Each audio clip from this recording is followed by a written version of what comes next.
There was a boy named Magu. Magu was from a small country called Kafir. Like every young teen, he had his own dreams and goals. His ultimate dream was to become a pilot. If he stayed in Gafia, this dream was next to impossible. To achieve this dream, he had to move to his cousin's home country, Bagon. Magu and his cousin Ikenna have been best friends for as long as they could remember. They both wanted to be pilots. They would sit under the sky and wonder what it would be like to fly in the air like the birds. Unlike Magu, Ikenna's dream was achievable.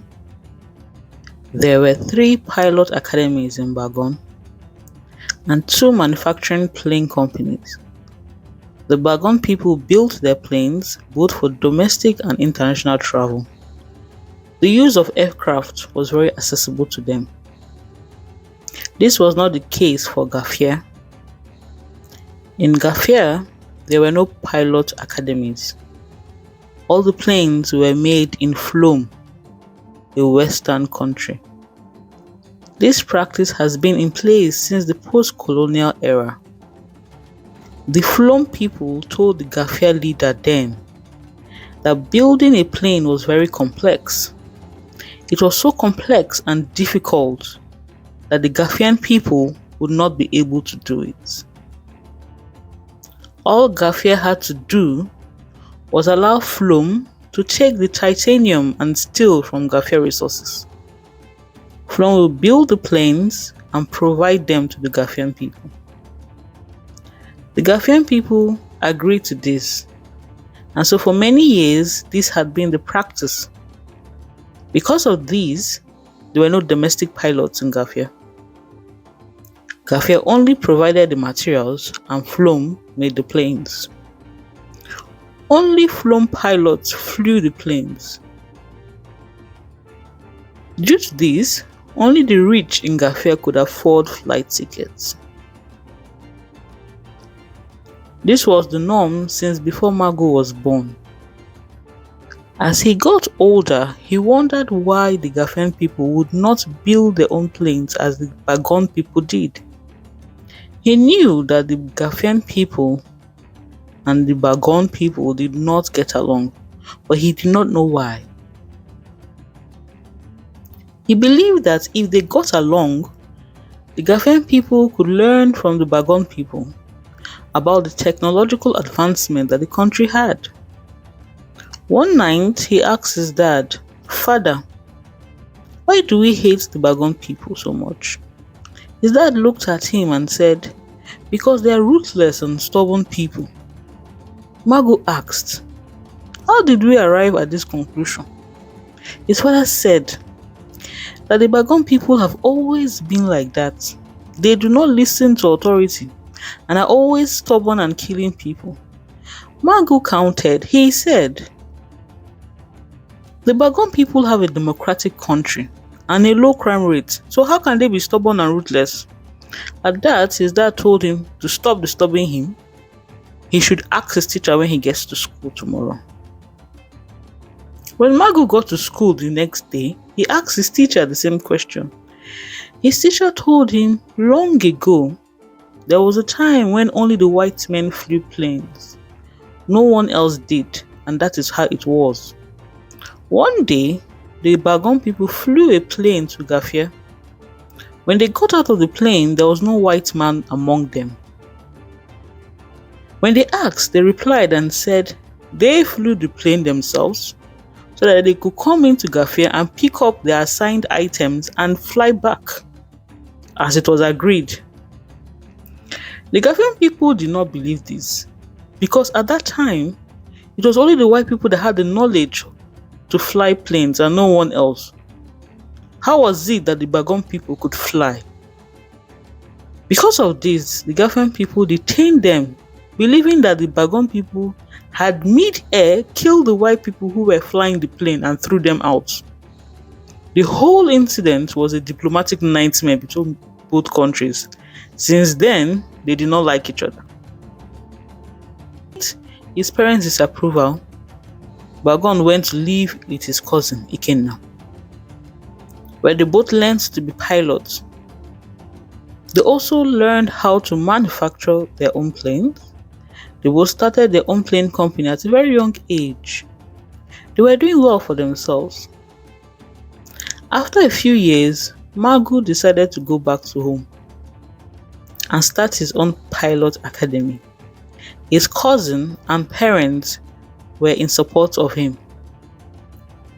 As well, many Ghanaians were also in support of Magu, and they were happy that after all this time, a Ghanaian boy will be the one to open the first plane academy in their own country. However, not everyone was happy. The Flom people and the Ghanaian president at that time were not thrilled. The Ghanaian president tried to dissuade Magu and his parents, telling them that it was no easy feat to establish a pilot academy, or making planes for that matter. He said the Flom people had recently agreed to teach the Ghanaian people the difficult process of making planes. Magu said that starting a pilot academy and a plane company did not stop the Flom people from teaching Ghanaians. He would continue with his plan and inspire young boys and girls like him who want to become pilots. The Ghanaian president did not like this. Seeing that he was not getting any leadway with Magu, he decided to kill him. One night, he called 20 trusted men from the military and asked them to kill Magu. The plan was to kill him in 2 days' time when he went to inspect the site on which the academy would be built. The president would be standing with him on that day so that no one will suspect him. So on that day, 20 men staged themselves in strategic locations with snipers ready for the signal to kill Magu. They did not wait for long. From a distance, Magu and the president came into their vision. They were talking, looking at the large land apportioned for the academy. As they were talking, the president gave the signal. It was at this point that Magu will be shot dead and he will fall down. Seconds passed, but Magu was still standing and talking. He was talking with such excitement and joy in his voice as he explained how the academy will be structured. The president pretended to listen, but was getting anxious. He gave another signal. A few minutes passed, but Magu was still standing, alive and talking. Then the president became nervous. He started looking up, looking around, believing that the snipers were on standby, but he did not see anything. A few more minutes passed, and again nothing. He was getting very angry at this time. From his peripheral vision, he could see his PA running towards him as if a ghost was chasing him. He seemed to be afraid. At this moment, the president felt his stomach sink. He started sweating and his hands were shaking. Magu saw this and asked him, "Are you okay?" The PA finally got to the president and told him he had to leave immediately to the parliament, that he was being impeached. Both Magu and the president were in shock. "What do you mean?" the president asked. The PA looked at Magu and looked at the president and said, "The army has testified that you instructed them to kill Magu." Magu shouted, "That cannot be true." The president, on the other hand, turned pale. The PA looked at Magu and said with a sad face, "It is true. They have an audio tape to prove it." Magu looked at the president and asked, "Why?" With that, the president was impeached and imprisoned. The new president allowed Magu to go ahead with his plan, and in no time, the Ghanaian people had 2 aircraft manufacturing companies and 70 licensed pilots. Thank you so much for watching this episode. Please, if you liked it, drop a comment, subscribe, like. Until next time, thank you. Bye.